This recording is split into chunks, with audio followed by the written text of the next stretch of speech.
Alright guys, welcome back to the channel. We just wanted to do a quick update on this Bul Armory SAS2 Heavy Metal and talk about the first competition that we've ever shot with it, and it's also the first competition of this type that I've ever done. And I wanted to give you some, I guess, most positive and maybe some negative thoughts that, personal things. This is my channel, this is my experiences, so I'll share that kind of with you, and you can consider them. You may be like, well, you shouldn't feel that way, or you should be more so this way than you are, or whatever. But it's all about my personal opinion. That's what this channel is about, is my personal opinion of my experiences, of my growth as a shooter, and trying to deal with life as a father and a husband, and trying to fit in this hobby that we have. And we all know we all love guns on this channel. I know that people that watch this probably do like guns, or at least like to hear from me from personal experiences and things like that I go through and things like that. But the SAS2 Heavy Metal Bul Armory was just fantastic. I just want to say that, first competition I've ever shot with it, first competition of this type I've ever done, period. It did great. I want to kind of go over some things. I've tried to redo this video a few times, so hopefully I won't miss something and think I've already covered it in this particular cut here. So the gun is fantastic. We did port it here, and that's basically the only thing we've done to really kind of customize this gun beyond what it was factory. I've thought about stippling the grip, but it works fine considering this gun's weight and its balance and its performance.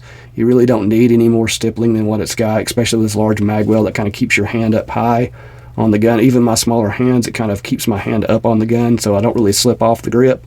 And with that gas pedal and all that, it's almost impossible for your grip to move with the size and weight and performance of this gun.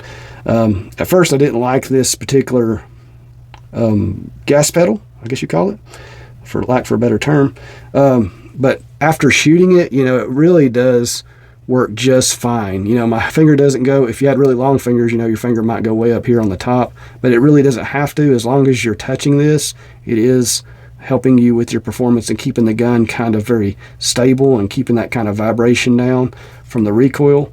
So it's very nice as far as that goes. It works out really good for me. Some of the newer models have a more slanted grip, gas pedal going up, but this one's more slanted this way. I don't mind it. I kind of like that finger forward grip, and so that works pretty good for me. This does have like a 2¼ pound trigger out of the box, so it's definitely set up for race performance shooting. That's definitely a positive thing, a good thing in my opinion. Works out great for that as well. We just weighed this on the scale earlier. It weighs right under 45 ounces with no magazine in it. So if you want to figure out what it weighs with a mag, you just weigh a Bul Armory mag and you'll know that it's probably around the 46 ounce 47 ounce weight with a mag in it.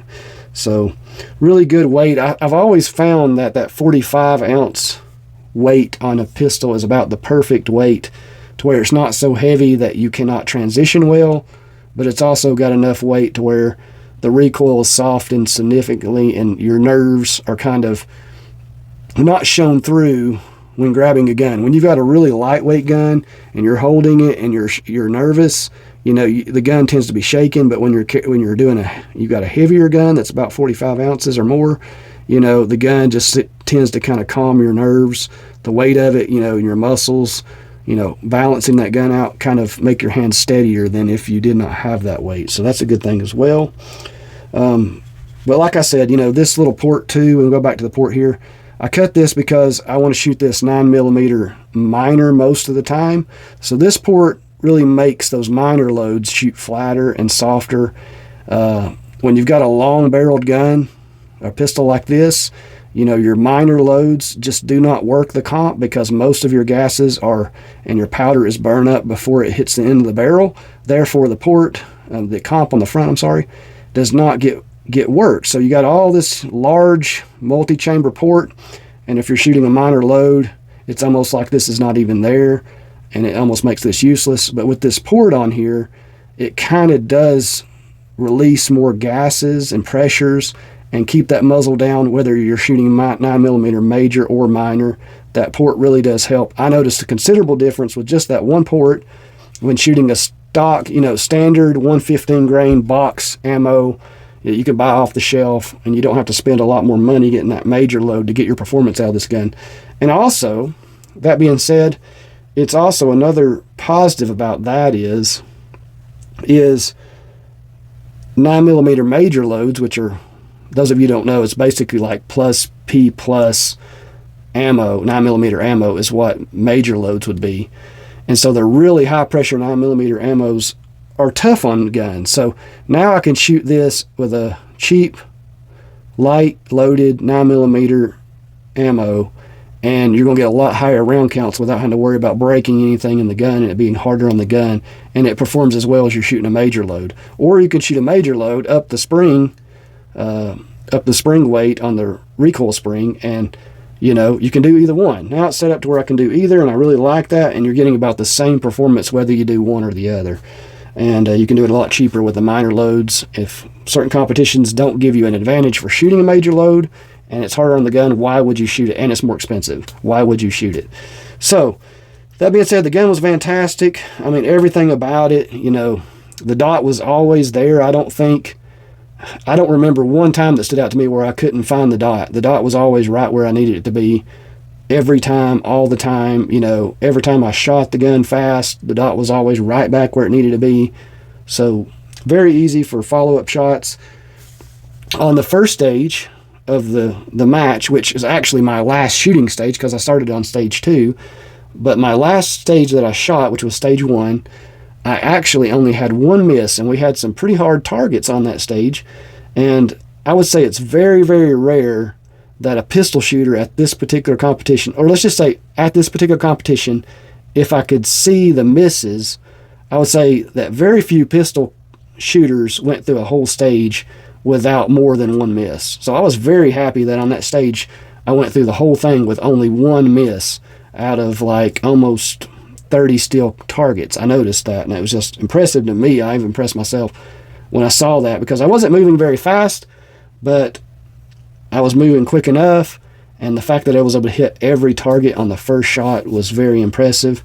And I actually got 11th overall, and that was with a bunch of rifle shooters on that stage. I got 11th overall on that stage. I will probably do a short on that stage because I really liked how that turned out and kind of show you guys. But you can watch the competition video. I also included it in this video in the corner here, showing you how I did. But yeah, guys, I wanted to go over it. I will say, and I'm going to try to keep it short because every time I start talking about this, I start, say, I need to be careful. I don't want to give people a negative impression of any kind of competition shooting. But all these competitions have some kind of little nuance thing that I don't really care for, whether it be IDPA, USPSA, 3-gun, falling steel, steel challenge.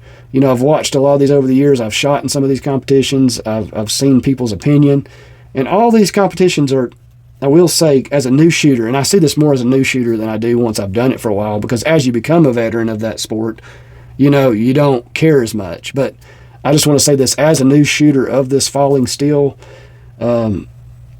in every other competition, they always find a way for the veterans to be able to easily beat and do better than the newbies. And one thing about this fallen steel is they do like to hide targets, and I really think that kind of hurts your new shooters, and it kind of forces them to mess up in ways the veterans never would, because they've gotten so used to it and they expect it. Every time they see a certain target, they're like, oh, there's a target behind this. Oh, there's a target behind this barrel, because that's what they're used to. And they know how it's done. They know the game.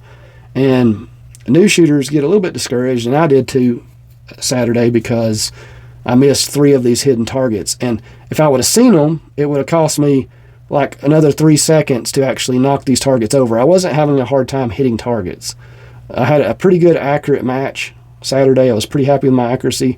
My speed was okay. It wasn't great. It was okay considering everything. I was doing pretty good with a pretty good speed, and my accuracy was pretty good. But the fact that, as a tactical shooter more so than anything, and as a self-defense, concealed carry person who wants to learn how to shoot better and train better, I have certain things I've trained to do. Like when a target falls, I move to the next target. I don't go back and look behind that fallen target to see if something was hidden back there. And that's part of this falling still is they do that. So I missed 3 targets. They penalized me 30 seconds, 10 seconds a target, which is a really heavy penalty. And it's all because you couldn't see the target when you first engaged the target in front of it. You know, I'd already moved on because that's what my tactical training has taught me to do. So you have to learn to play the game, guys, and that's part of it, whether you like it or not. Yeah, I could shoot still challenge, falling still, I should say, 5 or 6 times. I probably would never have this problem. But it's kind of sometimes frustrating that they gear these matches, whether it be IDPA and their little rules and their little stage scenarios that set up things in a very specific way to cater to those veteran shooters that have practiced those certain scenarios over and over and over again, things that most people, common sense people, training people, gun people wouldn't ever know to do or think about. You know, they try to always get you to work your brain on these scenarios and do them a very specific way. And just like this falling steel, they want you to train your brain to look for a target behind a target that's way smaller than you'd ever shoot anything in real life, unless there's some kind of zombie rat or something. You know, it really makes no tactical sense, but it's all part of the play in the game, and I get that, guys, but I just kind of want to share that thought with you.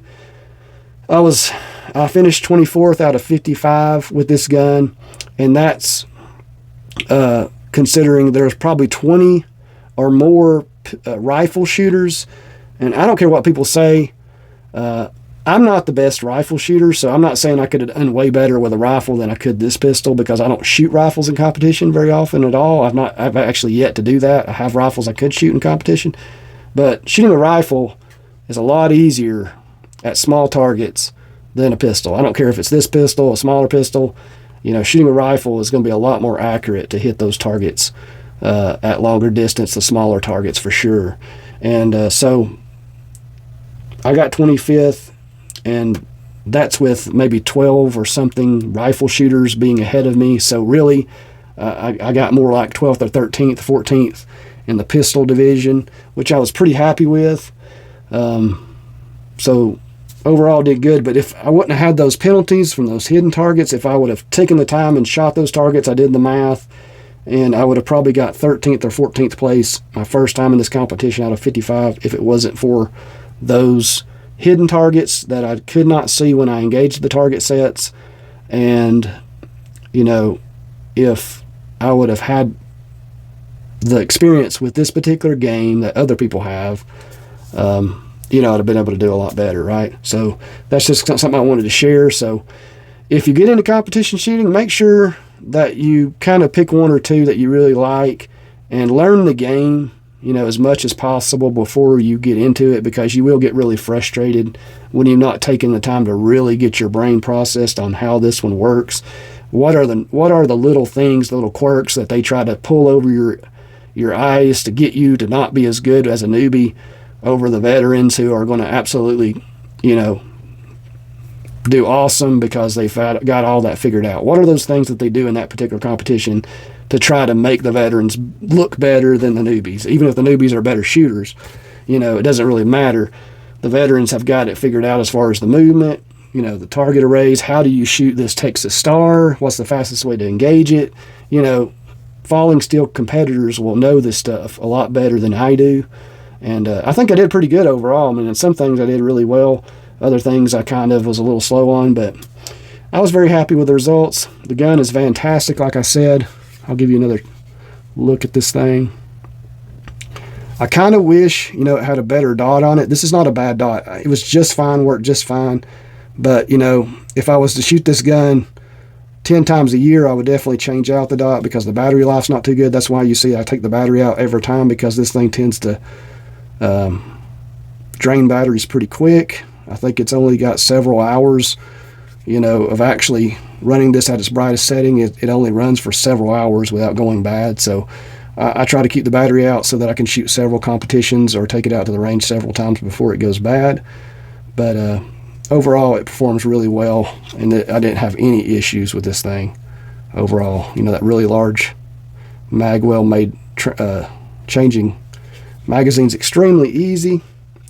But let me know what you guys think. You know, this is the best performing pistol I probably have in my collection once you get used to it. Now, Can I shoot some other guns almost as good? Yes. And do they perform almost as good? Yes. But I think if you get used to this pistol, this one performs better than all the others.